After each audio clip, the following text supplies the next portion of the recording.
사무엘상 18장 6절부터 16절입니다. 사무엘상 18장 6절부터 16절 한 절씩 교독하겠습니다. 하나님의 말씀입니다.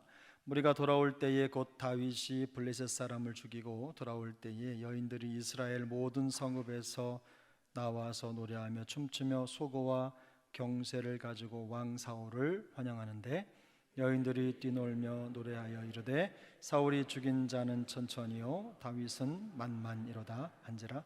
사울이 그 말에 불쾌하여 심히 노하여 이르되 다윗에게는 만만을 돌리고 내게는 천천만 돌리니 그가 더 얻을 것이 나라 말고 무엇이냐 하고 그날 후로 사울이 다윗을 주목하였더라.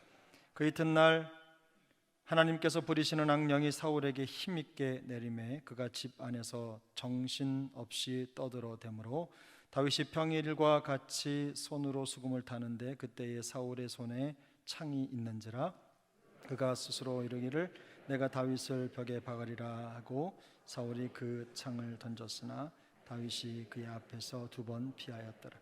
여호와께서 사울을 떠나 다윗과 함께 계심으로 사울이 그를 두려워한지라. 그러므로 사울이 그를 자기 곁에서 떠나게 하고 그를 천부장으로 삼음에 그가 백성 앞에 출입하며 다윗이 그의 모든 일을 지혜롭게 행하니라 여호와께서 그와 함께 계시니라. 사울은 다윗이 크게 지혜롭게 행함을 보고 그를 두려워하였으나 함께 읽습니다.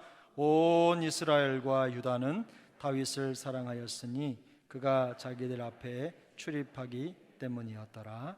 아멘. 오늘 말씀의 내용이 참 길고 나눠야 될 부분들이 많이 있지만 우리가 오늘 본문만으로 봤을 때 사울과 대조되는 다윗의 생애가 이제 슬슬 드러나기 시작합니다. 사울의 인생 여정을 통해서도 우리가 배울 게 있고 다윗의 인생 여정을 통해서도 배울 게 있습니다. 물론 더 많은 성경의 지면을 활용해서 다윗의 삶의 궤적이 그려지고 있습니다. 마가복음이 끝났는데요. 마가복음 나머지 부분은 내년도 말씀드린 대로 이제 1월 말부터 부활절까지 쭉 진행해서 마무리를 할 예정이고 이제 가정의 달을 지나면서는 이제 사무엘 하를 강해하려고 합니다. 그래서 다윗의 생애를 좀 더 살펴보게 될 텐데 이렇게 긴 시간, 많은 지면으로 다윗이라고 하는 한 사람이 조명되고 있습니다. 반면 다윗이 등장하기까지 모든 상황과 환경 속에서 그가 드러나는 과정을 오히려 더 선명하게 부각시켜준 이 사울의 인생 여정에도 우리가 영적으로 보면 배울 게 참 많이 있습니다. 그 중에 사울을 통해서 한 가지, 그리고 다윗을 통해서 한 가지만 오늘 짧은 시간에 나누도록 하겠습니다. 일단은 우리가 성경을 보면 사울이 안타까운 인생 여정을 이제 살아가고 마무리를 향해 달려가는데 여러분 10절을 함께 보겠습니다. 10절 함께 읽습니다. 그 이튿날 하나님께서 부리시는 악령이 사울에게 힘있게 내림에 그가 집 안에서 정신없이 떠들어대므로 다윗이 평일과 같이 손으로 수금을 타는데 그때에 사울의 손에 창이 있는지라. 아멘. 여러분 여기 보시면 알겠지만 사울이라고 하는 사람이 사실 처음부터 나쁜 사람은 아니었습니다. 한편으로는 겸손한 사람이었고 또 숙기가 없는 사람이었어요. 그런데 왕으로 세움을 받고 난 이후에 그의 내면의 모습이 여러 차례 변경이 되고 바뀝니다. 근데 오늘 가만히 보면 사울이 결정적으로 하나님 앞에서 버림받았다, 하나님이 그를 떠났다라고 하는 증거들이 그 삶 속에 드러나기 시작을 하는데 일단은 오늘 10절은 하나님께서 부리시는 악령이 사울에게 힘있게 내렸다 그랬습니다. 이 말은 뭐냐면 악령이 사울의 마음과 생각을 완전히 잡아 흔든다는 뜻입니다. 완전히 사로잡혔다는 뜻이에요. 근데 어쩌다가 사울이 이 지경이 됐느냐? 어쩌다가 사울이 여기까지 이르게 됐느냐? 사실은 단시간 내에 한두 번의 여정을 통해서 사울이 여기까지 이른 게 아닙니다. 여기까지 올 때까지 많은 시간이 걸렸고, 그리고 그의 인생 여정에 수없이 하나님이 경고하셨고 선지자 사무엘을 통해서 말씀을 하셨어요. 그런데 사울이 여기까지 오게 된 건 뭐냐면 작은 것들을 소홀히 여겼기 때문에 그래요. 뭐냐면 이전에 여기 10절까지 6절에서 9절까지의 내용을 보면 전쟁에서 돌아오는 다윗과 사울을 바라보고 여인들이 노래합니다. 노래가 뭐죠? 사울은 천천히고 다윗은 만만이다. 여러분, 세상에 어떤 왕이 자기의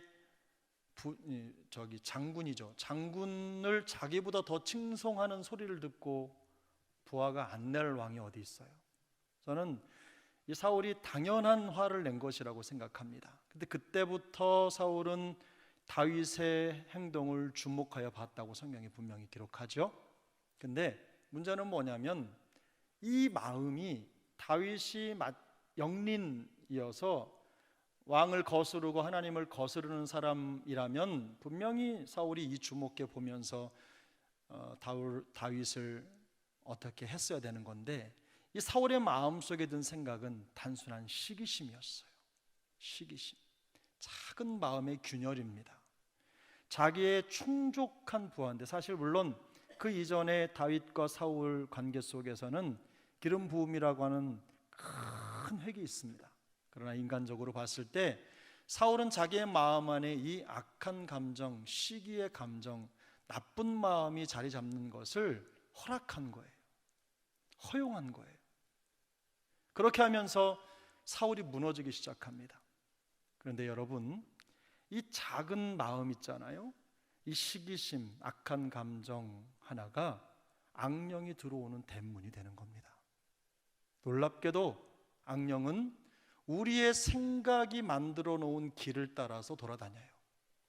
내 생각이 가는 곳이라면 악령은 빠짐없이 갈 수가 있어요. 내 감정이 흘러가는 곳이라면 악령은 어디든지 갑니다. 여러분, 우리가 마음으로는 사람도 죽이잖아요. 무슨 일이든 할 수 있어요. 법적으로 문제가 되지 않기 때문에. 그런데 하나님은 우리의 마음 속에서 일어나는 그 일까지도 죄라고 말하는 거예요. 생각조차도. 그래서 사울의 가장 큰 문제점은 뭐냐? 자기 마음 속에 이런 악한 감정이 또아리를 들고 자리를 잡도록 죄에게 허락한 거예요. 그래서 여러분, 악한 마음과 결론 없는 비판, 이런 것들을 마음속에 늘 가지고 있는 사람들은요, 이 사단, 귀신, 악령에게 사용받을 가능성이 매우 높습니다. 그래서 여러분, 우리의 마음속의 생각을 잘 다스리셔야 돼요. 어떤 상황이든지 하나님의 뜻을 구하고 하나님의 뜻을 찾는 일에 우리가 마음을 쏟아야 되는 겁니다. 그게 아니면 우리의 마음속에 들어온 작은 마음의 틈, 누군가를 미워하고 시기하고 질투하고 거기에 대해서 마음을 갖는 그 마음의 생각들이 마음속에 자리 잡도록 내버려 두면 나중에는 바늘구멍에 황소바람 부는 거예요. 그것 때문에 우리의 영혼이 피폐하고 말라서 하나님 앞에 은혜로운 삶을 지속하는 데 큰 장애가 된다는 것을 기억하시고, 그 작은 마음의 생각들을 잘 다스리는 우리 세종학 영가족 되시기를 예수님의 이름으로 축복합니다. 두 번째 교훈은 다윗입니다. 다윗. 본문을 보겠습니다. 14절입니다. 같이 읽겠습니다. 다윗이 그의 모든 일을 지혜롭게 행하니라. 여호와께서 그와 함께 계시니라. 그 밑에 15절에 보면 사울은 다윗이 크게 지혜롭게 행함을 보고 그를 두려워하였으나 온 이스라엘과 유다는 다윗을 사랑하였으니 그가 자기들 앞에 출입하기 때문이었더라. 여러분, 다윗이라고 하는 사람은 하나님의 마음에 합한 사람이라는 평가를 받았습니다. 뿐만 아니라 하나님의 일을 온전히 이룰 수 있는 사람이라고 하는 극찬을 받은 인물이에요. 그러면 다윗에게 죄가 없습니까? 아니요. 다윗은 늘 자기 안에 꿈틀거리는 죄의 문제와 싸웠어요. 그러나 물론 질 때도 있었지만 항상 자기의 부족함을 하나님 앞에 내어놓고 그리고 철저하게 하나님 앞에 무릎 꿇어 기도하는 사람이었어요. 회개하는 사람이었어요. 하나님의 음성에 죄에 민감하게 반응하는 성정을 가지고 있는 사람이었어요. 거기에서부터 벌써 사울과 다윗의 차이가 있죠. 죄를 허락하느냐 아니면 거기에 대해서 아주 섬세하고 그리고 민감하게 반응을 하느냐. 그런 다윗의 마음속의 태도, 그 마음의 태도가 참 중요하지만 여기 보면 키가 있어요. 그는 사울에게 있어서는 두려운 존재였고 백성들에게 있어서는 천사를 받는, 사랑을 받는 존재였어요. 한 사람에게는 두려움의 존재가 될 뿐만 아니라 더 많은 사람들에게는 사랑받는 존재가 되었다. 참 멋지지 않습니까? 자기를 공격하는 사람, 자기를 죽이려고 하는 사람에게는 두려움의 대상이 되는 거예요. 칼로 그를 두렵게 한 것이 아닙니다. 혹은 모함을 해서 그를 두렵게 한 것이 아닙니다. 비결이 어디에 있느냐? 바로 여기에 있어요. 14절에 다윗이 그의 모든 일을 어떻게 했다고 해요? 지혜롭게 행했다. 이 지혜롭다라는 말은요, 크기를 조종한다 이런 뜻이에요. 크기를 조종한다. 또 한 가지는 차이를 만들어낸다라는 말이에요. 그러니까 요걸 조금 예쁘게 번역을 하면 이런 뜻이에요. 솜씨 좋게 행동한다. 그러니까 누가 보기에도 미운 구석이 없는 거예요. 이 말이 지혜롭다라는 말의 뜻입니다. 그래서 다윗은 여기에서 온 마음을 다해서 하나님을 섬기는 사람이었을 뿐만 아니라 어느 곳에 가든지 지혜로웠어요. 지혜롭다는 말은 무슨 뜻이에요? 자기가 처한 상황이 어떤 상황이냐에 따라서 마음이 그냥 이렇게 뭐라고 하죠? 뒤집어졌다 바로 섰다, 뒤집어졌다 바로 섰다 이런 마음이 아니라 한결같은 마음의 태도를 가지고 자기 자리에서 충성했던 사람이라는 뜻입니다. 그래서 사울은요, 다윗이 자기 자리에서 그런 충성을 다해서 사명을 다하기 때문에 오히려 그게 사울에게는 두려움이었어요.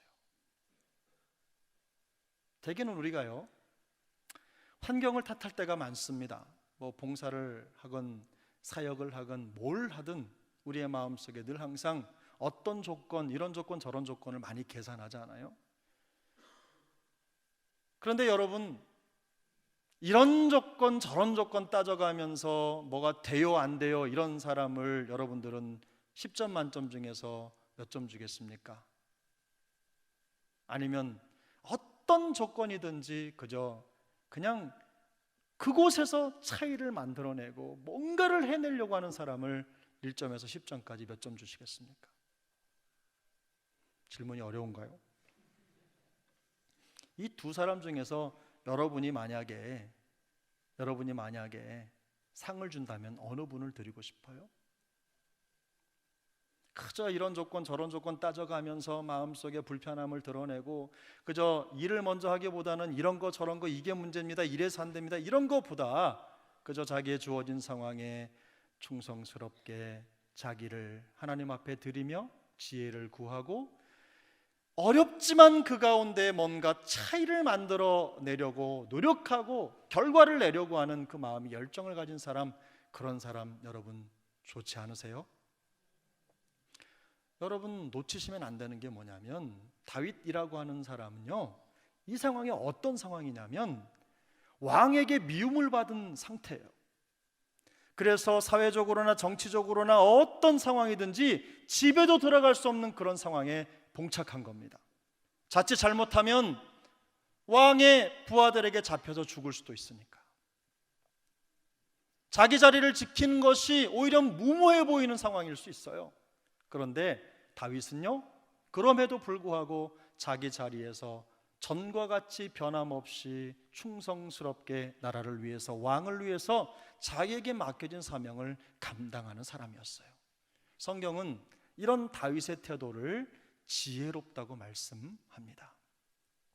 사랑하는 여러분, 우리가 처한 상황은 다 다를 수 있습니다. 이런 상황 저런 상황, 봉사에 필요한 적합한 상황일 수도 있고 아닐 수도 있어요.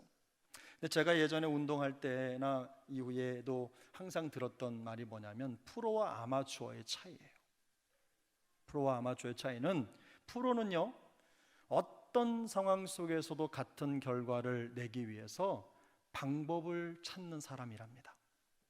아마추어는 환경 되면 하고 안 되면 안 하고 늘 도구 탓하고. 제가 예전에, 저는 커피를 좀 좋아해서 이렇게 내려도 마시고 하는데 어떤 목사님이 그런 얘기를 했어요. 커피 맛은 커피 빈이 결정한다, 이런 얘기를 하니까 그렇게 얘기를 하더라고요. 나는 어떤 빈을 줘도 균등한 맛을 내는 커피를 내릴 수 있다. 실제로 그런지는 모르겠지만 저는 그 말 한마디에 많은 교훈을 받았어요. 그래, 저 마음이 프로의 마음이다. 우리에게 어떤 사역의 환경을 주신다고 하더라도 우리가 같은 열매를 드리기 위해서 마음을 쏟는 것. 물론 좋은 환경, 좋은 상황이 되면 덜 힘들 수 있습니다. 힘을 덜 들이고 좋은 결과를 만들어낼 수 있습니다. 좋은 결과를 가져올 수 있어요. 그런데 어려운 환경이라고 하더라도 포기하지 않고 더 좋은 결과를 만들어내기 위해서 힘을 쏟습니다. 마음을 쏟습니다. 에너지를 쏟습니다. 물론 더 힘들고 어려운 과정이 될 수도 있지만, 그러나 하나님 앞에 동일한 영광, 더 큰 영광을 올려드리기 위해서 마음을 쏟고 그 자리를 충성됨으로 감당하는 것, 바로 그것이 다윗의 모습이었어요. 저는 우리 사랑하는 동역자들이, 우리 사랑하는 세중앙 동역자들, 우리 모든 영 가족들이 이런 다윗의 마음을 본받게 되기를 축복합니다. 왜 시행착오가 없었겠어요? 다윗도 이런 마음을 갖기까지 얼마나 마음에 시행착오가 있었겠어요. 그런데 그때마다 하나님께 지혜를 구합니다. 여러분, 시편 111편 10절을 한번 같이 찾아보겠습니다. 시편 111편 10절입니다. 시편 111편 10절, 111편 10절입니다. 함께 읽습니다. 여호와를 경외함이 지혜의 근본이라. 그의 계명을 지키는 자는 다 훌륭한 지각을 가진 자이니 여호와를 찬양함이 영원히 계속되리로다. 할렐루야. 원래 시편 111편에 이게 잠언 같은 귀절이잖아요. 그런데 여러분이 다윗이 어떻게 노래하나 보세요. 다윗이 어디로부터 자기의 삶의 철학과 기준을 얻었는지, 여호와를 경외하는 것이 지식의, 지혜의 근본이라는 것을 그는 너무나 잘 알고 있었어요. 그래서 어떤 상황 속에서도 그는 예배를 통해서, 하나님의 말씀을 통해서 삶의 지혜를 찾은 것입니다. 사랑하는 여러분, 여기 보면 그의 계명을 지키는 자는 다 훌륭한 지각을 가졌다고 했어요. 이게요, 차이를 만들어내는 기준을 가졌다는 뜻입니다. 우리의 마음속에 세상과 차이를 만들어내는 기준이 어디 있습니까? 세상 법대로, 세상 사람들 생각하는 대로 생각하면 차이가 안 만들어져요. 헌신도 충성도 마찬가지입니다. 그러면 어디에 기준이 있어요? 하나님 앞에서 하나님이 주시는, 주님이 우리를 위해 지셨던 그 십자가에 대한 충성을 우리도 본받는 겁니다. 그렇게 될 때 우리는 세상과 차이 있는, 차이를 만들어내는 그리스도인으로 더 견고히 서게 되는 것입니다. 그런 은혜가 우리 사랑하는 영가족들에게 충만히 있기를 바랍니다. 사랑하는 여러분, 우리가 하나님을 경외하는 것, 이것을 맨 앞에 둘 때, 이 하나님을 경외한다라고 하는 말은 다시 말하면 하나님을 예배한다, 이런 뜻이에요. 그래서 내가 어떻게 하나님 앞에서 지혜로울까, 이걸 먼저 생각하실 때, 그때 우리에게 가장 먼저 회복되어야 되는 게 뭐냐면 바로 예배입니다. 예배. 여러분, 어디에서 하나님의 말씀을 들으실 거예요?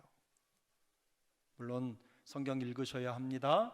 하나님의 말씀 묵상하셔야 합니다.